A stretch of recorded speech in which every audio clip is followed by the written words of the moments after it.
श्री महागणाधिपतये नमः। श्री महासरस्वत्यै नमः। श्री गुरुभ्यो नमः। हरिः ओम्।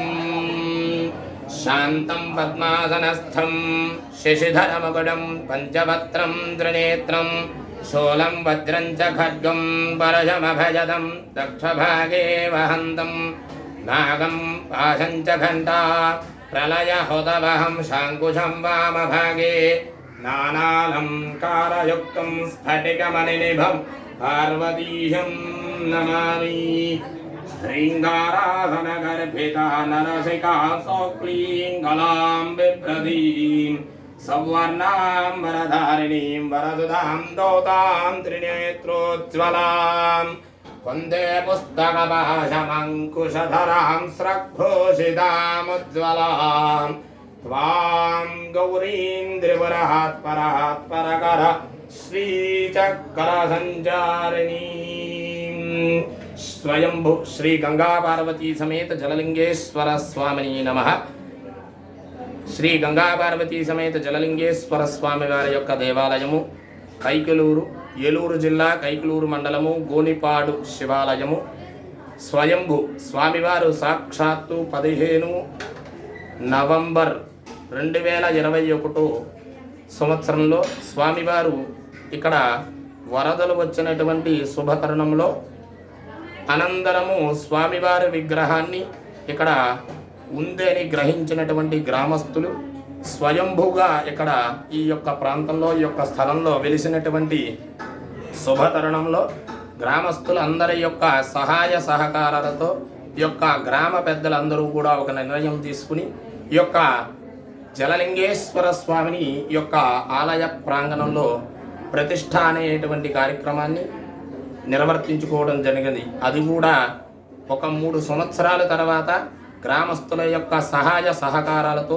భక్తుల యొక్క సహాయ సహకారాలతో మార్చి 30వ తారీఖు 2024 సంవత్సరంలో సప్తాహ్నిక దీక్షతో 7 రోజులు దీక్ష తీసుకుని ఈ యొక్క యజ్ఞయాగాది క్రతువులు నిర్వర్తించుకుని పాశుపత యాగ పూర్వకంగా సాక్షాత్తు ఆ యొక్క కంచి స్వామీజీ వారి యొక్క ఆధ్వర్యంలో మరి ఈ యొక్క దివ్యమైనటువంటి సప్తాహ్నిక ప్రతిష్టా మహోత్సవాన్ని నిర్వర్తించుకుని స్వామివారు కొలువు తీరి ఉన్నారు.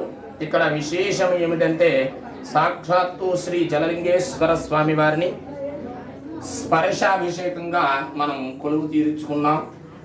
స్వామివారు ప్రతిరోజు ఉదయం పూట స్వామివారికి స్పర్శాభిషేకము ఎవరైనా దంపతులు సాంప్రదాయ వస్త్రములలో వచ్చినట్లయితే కనుక మగవారు పంచాకండువా కట్టుకుని ఆడవారు సాంప్రదాయమైనటువంటి వస్త్రాలతో వచ్చినట్లయితే కనుక స్వామివారిని స్వయంగా తాకి అభిషేకం చేసుకునేటువంటి అవకాశము ప్రతిరోజు ఉన్నది. కాకపోతే ఉదయాన్నే కాబట్టి ఈ యొక్క స్వామివారి యొక్క ఆలయంలో ఇత్యాది కార్యక్రమాలు నిరంతరము జరుగుతూ ఉంటాయి.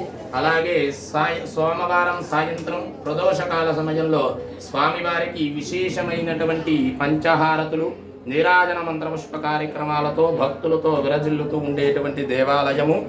తదనంతరము అమ్మవారికి ఆషాఢ మాసము శ్రావణ మాసము అలాగే దేవీ నవరాత్రులు విశేషమైనటువంటి పూజా కార్యక్రమములు దీక్ష తీసుకుని సంకల్పపూర్వకంగా గ్రామస్తులు మహిళామణుల చేత ఇత్యాది సామూహిక కుంకుమార్చన కార్యక్రమాలను కూడా నిర్వర్తించుకుంటూ ఈ యొక్క ఆలయ ప్రాంగణంలో శ్రీ సిద్ధిబుద్ధి సమేత వరసిద్ధ వినాయక స్వామి వారు శ్రీ మహాకాళి మహాలక్ష్మి మహాసరస్వతి శక్తి స్వరూపునైనటువంటి శ్రీ పార్వతీ అమ్మవారు అలాగే వల్లీ దేవసేన సమేత సుబ్రహ్మణ్యేశ్వర స్వామి వారు సహస్ర ఫలాలతో 108 సర్పాలతో అలాగే పూర్ణపుష్కలాంబ సమేత శ్రీ హరిహర సుతనానంద చిత్తన్నయ్యప్ప స్వామి వారు తదనంతరము స్వామివారి యొక్క ఆలయ ప్రాంగణంలోనే కాలాతీతం అనంతరం వచ్చినటువంటి భక్తులు తమ శక్తి కొలది స్వామివారిని ఆరాధించుకున్నటకు విష్ణవాదిత్య గణపత్యంబికా సమేత శివ పంచాయతన క్షేత్రంగా